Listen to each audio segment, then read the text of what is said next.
চার শ্রেণীর মানুষকে আল্লাহ কিয়ামতের দিনে সবচাইতে ফার্স্ট ক্লাস কাতারের জান্নাত দিবেন, সবাই জান্নাতুল ফেরদাউস পাবে না। এই চার শ্রেণীর ভিতরে নবীরা থাকবে এক নম্বরে। আল্লাহ বলছেন মিনান নাবিয়্যিন ওয়াস সিদ্দিকিন ওয়াস শুহাদাই ওয়াস সালিহিন, নবীদের সঙ্গে আমি আল্লাহ শহীদদেরকেও এক জান্নাতে রাখবো। আমার ভাইরা, এই জন্যে নিয়তটাকে সহি রাখা লাগবে। যদি আল্লাহর জন্য যদি আমাদের মরা লাগে, আল্লাহর জন্য মরতে আমরা প্রস্তুত, কি রাজি আছেন তো? কারণ আমরা কোরবানি করার সময় কিন্তু ওই কথাই বলি, ইন্না সলাতি ওয়া নুসুকি ওয়া মাহইয়ায়া ওয়া মামাতি লিল্লাহি রাব্বিল আলামিন। আপনি হয়তো কোরবানি করতে পারেন না নিজে হাতে, আপনি যে হুজুর ফিট করেন ও হুজুর কিন্তু এই দোয়া ঠিকই পড়ে, আপনার পক্ষ থেকে সেই দোয়া পড়ে, কুল ইন্না সলাতি, হে নবী আপনি বলুন নিশ্চয় আমার নামাজ, আমার কোরবানি, আমার জীবন, আমার মনন লিল্লাহি রাব্বিল আলামিন, সব বিশ্ব পালন কর্তা আমার আল্লাহর জন্য নিবেদিত। জোরে বলেন সুবহানাল্লাহ। তাহলে আপনার কোরবানি তখন কবুল হবে যখন আপনার এই শর্তগুলো আপনি পূরণ করবেন, আপনার দাবিতে আপনি সত্যবাদী হবেন। আপনি এই স্বীকৃতি দিয়েই কোরবানি দিলেন, আল্লাহ শুধু এই পশুটা না, আমার কোরবানিও তোমার জন্যে, আমার নামাজও তোমার জন্যে, আমার জীবনও তোমার জন্যে, আমার যদি মরতে হয় আমার আল্লাহর কাছে আমরা স্বীকৃতি দিচ্ছি রব্বুল আলামিন ওইটাও তোমার জন্যে। এই জন্যে বদরের যুদ্ধ এটা ইসলামের জন্য কিন্তু একটা মারাত্মক পয়েন্ট, টার্নিং পয়েন্ট ছিল। এটা মুসলমানদের অস্তিত্ব টিকিয়ে রাখার যুদ্ধ। ওই যুদ্ধে যদি মুসলমান পরাজিত হতো তাইলে এই পর্যন্ত ইসলাম আগাতো কিনা আল্লাহ ভালো জানে। ওই সময়ে সাহাবীদেরকে আল্লাহ তাআলা আকাশ থেকে ফেরেশতা নাজিল করে তিনি সহযোগিতা করেছিলেন। সেদিকে আসবো। হযরত আব্দুল্লাহ জুলবাজালাইলের কথা বলতেছিলাম। হযরতে আব্দুল্লাহ জুলবাজালাইল রাদিয়াল্লাহু তাআলা এরপরে কিছুদিন পরে তিনি বিছনায় জ্বরে পড়ে রোগে শোকে তিনি মারা গেলেন। লাশগুলো কবরের দিকে যখন নিয়ে যাওয়া হচ্ছে, সাহাবীদেরকে উদ্দেশ্য করে আল্লাহর হাবিব বলছেন, ও সাহাবীরা, আজকে এমন একজন ব্যক্তির লাশ তোমরা কবরের দিকে নিয়ে যাচ্ছ, সে ইসলামের জন্য বড় ত্যাগ স্বীকার করেছে, পরিবার ছেড়েছে, সম্পদ ছেড়েছে, এমনকি শরীরের গায়ের পোশাকটা পর্যন্ত সঙ্গে আনতে পারে নাই। তার ইমানি জজবাটা এত ছিল, কিতাবের মধ্যে আসছে তিনি মৃত্যুবরণ করার আগ মুহূর্তে যখন তিনি মসজিদে নববীতে থাকতেন, আল্লাহর কোরআন তিনি উচ্চ স্বরে জোরে জোরে তিলাওয়াত করতেন। আল্লাহ নবীর অন্য সাহাবীরা আল্লাহ নবীর কাছে কমপ্লেন দিলেন, ইয়া রাসূলুল্লাহ, আব্দুল্লাহ এমন জোরে কোরআন পড়ে আমাদের খুব অসুবিধা হয়। আল্লাহর হাবিব বললেন, সাহাবীরা তাকে কিছু বলো না, তাকে ছেড়ে দাও। এই কোরআনের জন্য, ইসলামের জন্য আমার আব্দুল্লাহ অনেক বড় চড়া মূল্য দিয়েছে, তার মনের আবেগটা মেটাতে দাও। সে যে উচ্চ স্বরে কোরআন পড়ে তাকে নিষেধ করো না, তাকে পড়তে দাও।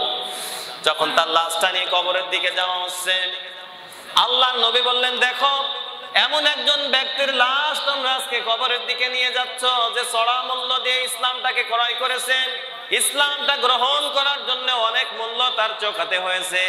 তোমার ভাইদেরকে অত্যন্ত যত্ন সহকারে নিয়ে যাও, খবরদার তোমার ভাইয়ের যেন কোনো কষ্ট না হয়।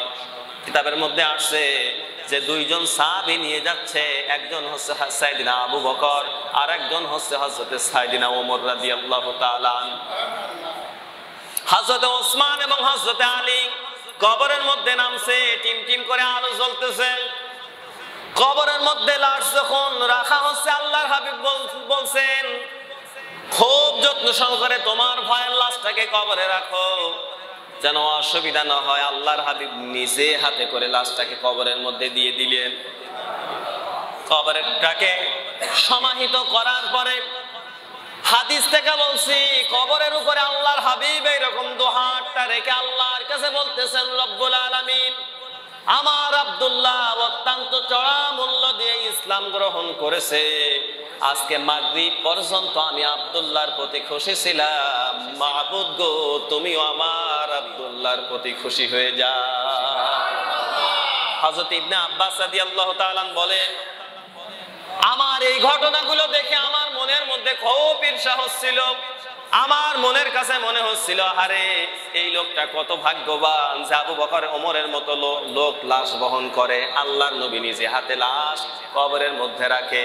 আমার বারবার মনে হচ্ছিল আজকে আব্দুল্লাহর লাশ না হইয়া আমি ইবনে মাসউদের লাশ যদি এইটা হতো, তাইলে আমার কপালটা খুলে যেত,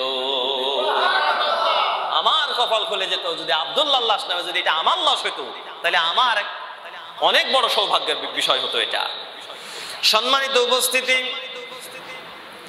আল্লাহ রাব্বুল আলামিন কোরআনে কারিমে সে কথা আলোচনা করছেন, ইন্নাল্লাহা ইউদাফিউ আনিল্লাযীনা আমানু ইন্নাল্লাহা লা ইউহিব্বু কুল্লা খাওয়ানিন কাফুর। সূরা বলেন আল্লাহু আকবার। আল্লাহ রাব্বুল আলামিন বদর যুদ্ধের ঘটনা সম্পর্কে আমাদেরকে আলোচনা শোনাচ্ছেন। নিশ্চয় আল্লাহ মুমিনদেরকে রক্ষা করবেন। মুমিনেরা বিপদে আপদে পড়লে মুমিনদেরকে বাঁচিয়ে দেওয়ার দায়িত্ব নিয়েছেন কে? এই জন্য হতাশ হবেন না, পেরেশানি নেবেন না, ভরসা রাখবেন আল্লাহর উপরে। কারণ যেখানেই সমস্যা, সেখানেই সমস্যার সমাধানটা আমার আল্লাহ পদ্ধতিভাবে নবীদেরকে করেছেন। সাহাবায়ে কেরামদেরকে আল্লাহ তাআলা বিপদ আপদ থেকে বাঁচিয়ে দিয়েছেন শুধু ঈমানি মজবুতি থাকার কারণে। আল্লাহ তাআলা বলছেন, নিশ্চয় আল্লাহ মুমিনদেরকে রক্ষা করবেন। আমি আল্লাহ মুমিনদেরকে রক্ষা করব। রক্ষা করেছিলেন আল্লাহ সাইয়েদিনা মূসা আলাইহিস সালামকে ফেরাউনের হাত থেকে। কে করেছে না? যখন ফেরাউন বাহরিল আহমার পার হবে, কোনো ব্যবস্থা নাই, ওয়াকালা আসহাবু মূসা ইন্না লামুদরাকুন। মূসার কওমের লোকেরা ডাক দিয়ে বলতেছে, মূসা আজকে আমরা একেবারে শেষ, পিছনে ফেরাউন বাহিনী আমাদেরকে ধরে ফেললো। মূসা আলাইহিস সালাম ডাক দিয়ে বললেন, ক্বালা কাল্লা ইন্না মাইয়া রাব্বী সায়াহদিন। মূসা আলাইহিস সালাম ডাক দিয়ে বলছে, তোমাদের মধ্যে যে পেরেশানি আছে, যে চিন্তা আছে, ওইটা আমি নবীর ভিতরে কোনো সময় আসে না। নিশ্চয় আমার রব আমাকে এমনি এমনি ছেড়ে দেবে না। আমার রবের প্রতি আমার বিশ্বাস আছে, ভরসা আছে। অবশ্যই আমার রব আমার জন্য খুব তাড়াতাড়ি কোনো না কোনো পথ তিনি বের করে দেবে। ফাআউহা ইলা মূসা নিদরিব বিআসাকাল বাহর ফানফালাকা ফাকানা কুল্লু ফিরকিন কাত-তাউদিল আযীম। এই ইমানের দৃঢ়তা দেখে আমার আল্লাহ মূসার প্রতি খুশি হয়ে গেলেন। ডাক দিয়ে বললেন, মূসা রে, তোমার হাতের মধ্যে ওইটা কি? মূসা ডাক দিয়ে বলে, লাঠি। আল্লাহ বলছে, ফাআউহা ইলা মূসা, আমি মূসার প্রতি এই ওহী নাযিল করে দিলাম, ওই লাঠি দিয়ে তুমি পানির উপরে আঘাত করো। মূসা আলাইহিস সালাম বলছে, কি হবে?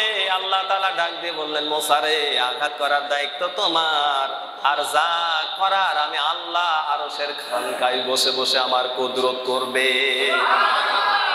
ফানফালাকা ফাকানা কুল্লু ফিরকিন কাত-তাউদিল আযীম। আল্লাহ তাআলা তাদের জন্য পানির মধ্য থেকে সুন্দর রাস্তা বের করে দিয়েছিলেন। সেই আল্লাহ এখনো আছে না নেই? হযরত ইব্রাহিম আলাইহিস সালামকে আগুনের কুণ্ড থেকে যে আল্লাহ বাঁচিয়েছিলেন, সেই আল্লাহ আছে না নেই? সুতরাং আজও যদি পৃথিবীতে নবীদের মতো সাহাবায়ে কেরামদের মতো আমরা ঈমানের মজবুতি আনতে পারি, আল্লাহ তাআলা আমাদের থেকে আমাদেরকেও বিপদ আপদ থেকে বাঁচিয়ে দেবেন। এটা আমার আল্লাহর ওয়াদা। আল্লাহ তাআলা বলছেন, ওয়া কানা ওয়া কানা হাক্কান আলাইনা নাসরুল মুমিনিন। মুমিনদের জন্য সহযোগিতা করা আমি আল্লাহর জন্য এটা দায়িত্ব হয়ে যায়। মুমিনদের সহযোগিতা করে এটা আমার আল্লাহর দায়িত্বের মধ্যে পড়ে। সুতরাং কোন মুমিন যদি বিপদে পড়ে, আমি আল্লাহ অবশ্যই তাকে বিপদ থেকে বাঁচাবো। সুবহানাল্লাহ।